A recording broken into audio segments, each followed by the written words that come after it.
I'm sure you all heard that, but it's not as loud as it should be. I'm going to try again.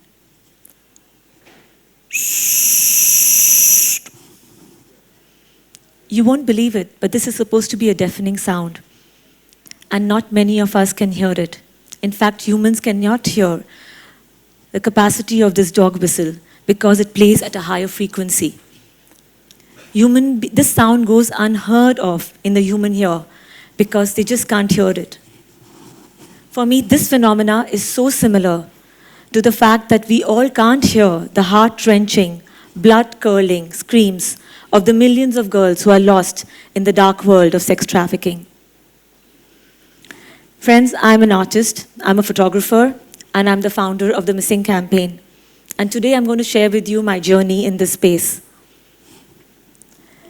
So I have been in this anti-trafficking space for over a decade now, and I've had multiple incidents where I have had multiple learnings. But one incident which doesn't leave me is when in 2013, I went to Sundarbans, and I went into a small room where they were tailoring, and I met this lovely girl, Karishma. She was bent over this dress and she was busy sewing this colorful kurti, and she looked up and flashed this really sweet smile at me. And we warmed up and we started talking, and I happened to take her to the fact to understand how did she get trafficked. But the very mention of it shocked her. She went still, her eyes dilated, and I knew that I'd spoken to her about something which she didn't want to even think about. She didn't want to talk about it. It took me some time to calm her down and make her realize that she was safe. And when she did get around to talking to me, she said some things which I have never been able to forget. She said, I didn't know that I could get trafficked. She said she didn't know that so many women and girls in her proximity were going into the dark holes of sex trafficking. She just didn't know that these dark holes existed. This memory has stayed with me and grown, and I've realized the importance of awareness in the public, especially amongst the young women and girls on the growing flesh trade. So now my journey as an artist kept going on, and I made multiple books. I had multiple exhibitions, and I was creating these really complicated installations in gallery spaces. And I realized that I was not talking to my right audience. I wanted to talk to the people outside. And that was 2013. And I took my first step into creating a public artwork which transcended language barriers and spoke to the public. And from that emerged the Missing Silhouette. The missing public artwork consists of larger-than-life silhouettes of girls set against the sky, like black holes, holes into which millions of girls disappear from the face of the earth. The figure personifies every carefree teenage girl who has been lost to this dark world. And not many people know, but the figure is that of one of the sweetest and strongest young girls that I've had the good fortune of meeting during my forays in the red light. But when we launched the work, there's one thing which really came forward, and that was that it had the very powerful capability of creating a very strong public dialogue with the public. And from this thought, the Missing Campaign started.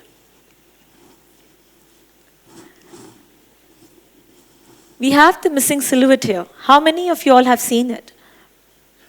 Yeah, Calcutta sees the most of it because that's my hometown too. And so the missing silhouette turned out to be a very strong starting point of all our discussions with the public, and it became very rampant in the form of guerrilla art. And anybody who wanted to join our movement could take the stencil from the online space, create it, and say, hey, I'm a part of your campaign. And it's had this really deep capability of creating a deeper public empathy. And if not empathy, it's at least generated curiosity. And even scared people. They've said, "Mujhe dar laga," when I saw this. So it has served its purpose of a very important starting point of a dialogue. And we also use it now in our urban awareness program. which goes into schools, where children do it. And what's the beauty about this is that every child or every person who creates this stencil feels as if that artwork is theirs. And they become, in turn, spokespersons for the missing. So now I'm going to share with you certain hard facts which have been the basis why I started this campaign.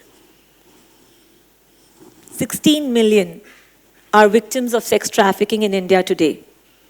And the last census tells us that of this, 51% are minors. 2 girls are trafficked in India every hour. The average age of a girl getting trafficked has dropped from 16 to 12.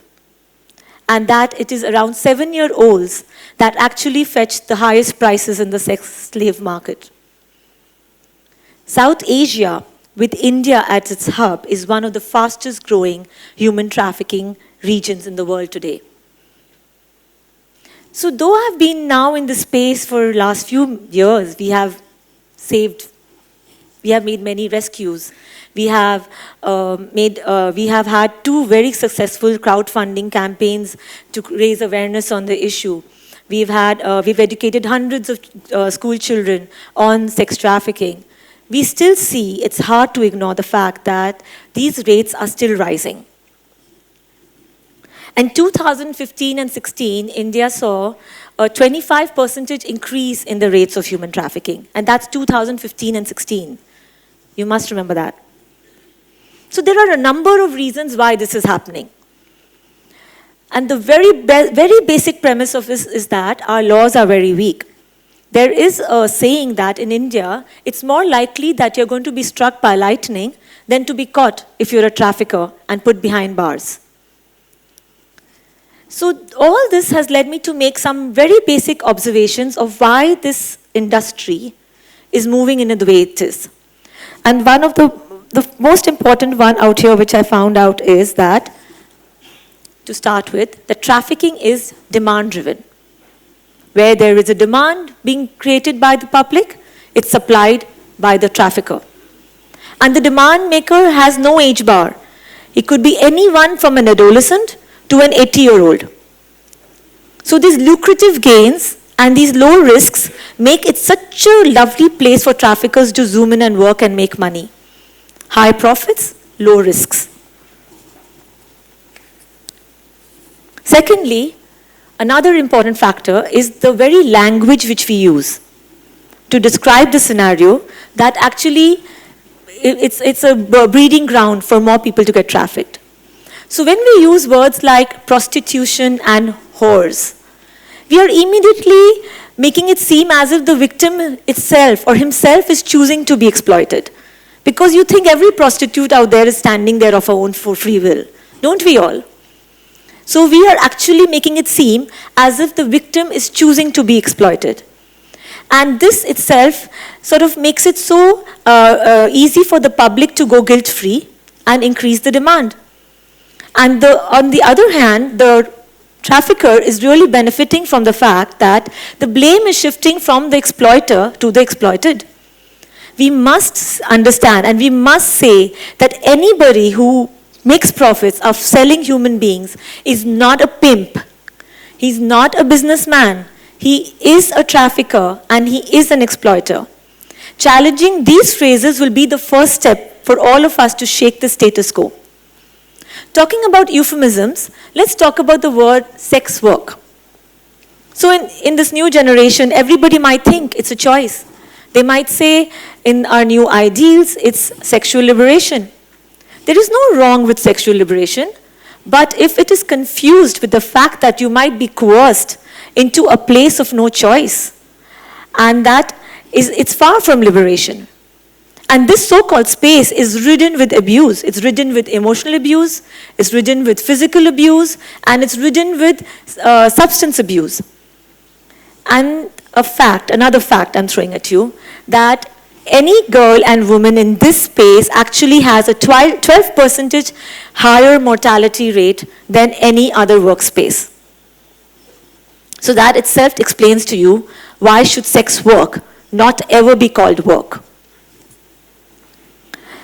Another factor again is that society's conditioning. Today, society is conditioning the younger generation to look and behave in a certain way, which is making so easy for traffickers to find their victims. We are actually halfening their jobs. There was an instance in which once the trafficker said, "It was so easy to traffic her. I didn't have to do anything. She was already groomed." It could be grooming by social media, it could be grooming by society, it could be grooming by her friends. And another factor is the dark side of technology. However good it is, we can't escape it. So the more connected we become, the more vulnerable we become.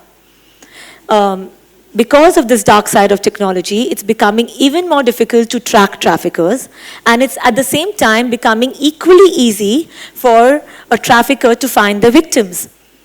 Another instance, a trafficker actually lured a girl just by texting. He didn't meet her. Over a span of 3 months, slow and steady, just text messages, he lured her out of her house and into his web. Social media like Facebook, personal profiles, everything is there for a trafficker to know about you. All your likes, all your dislikes. And this actually helps them make personalized traps for you. Another instance, a trafficker said, "Oh, I knew she likes singing because of her profile," and so he actually used to go on praising her of how beautifully you sing. All this might sound like scary, but it's true, and it's not far-fetched. Because I'm sure we all know and we all experience this. Then that leads me to my absolute final observation, and that's also the reason why I'm standing here talking to you, that the public, which is the largest stakeholder in this issue, is far away from all the conversations on sex trafficking. I mean, we are creating this new social fabric. This new social fabric, which is giving this growing rates of human trafficking of younger girls. And we are driving it, like it or not, with every choice or every passiveness in our body. Let's talk about the rape jokes, which are circulating everywhere. We all have received them at some point or the other. How many of you out here have protested against them? Okay, some of you might have, good for you. But in general, the thought is, where it's not my friend, it's not my family, it's not somebody whom I know, then why should it matter? That's why I'm coming to again taking you back how important awareness is to us. Human trafficking as an issue seems to be like a very remote issue. It's something which happens, it's bad, but it's far away from my immediate proximity. I'm not concerned with it because it's not happening in my immediate family. It's not happening in my immediate community. But what if I told you that you and me, both of us, though we think it's not something which we can do anything about, can do something about it. That we all can actually start by making the first social change. So let's assume that majority of the people in the world today, or even in this room, watch porn. What if I told you that watching porn has direct links with sex trafficking? What if I told you that every time you make a choice of watching a certain clip of a certain profile of a person, say a Southeast Asian girl, then you are actually driving a demand for more Southeast Asian girls to be trafficked? With every click, with every choice, you are actually showing somebody that there is more demand for that kind of a profile, which leads to a data being collected and traffickers zooming in and moving in on that particular kind of a profile. Simple economics, isn't it? And it works here too.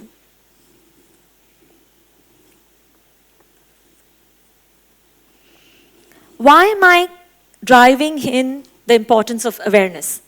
Because Missing conducted a survey last year, and what we saw was that 72% of our respondents told us that if we knew that watching porn was directly related to sex trafficking, we would not do it. So that gives us encouragement to make us have more public dialogues on this issue.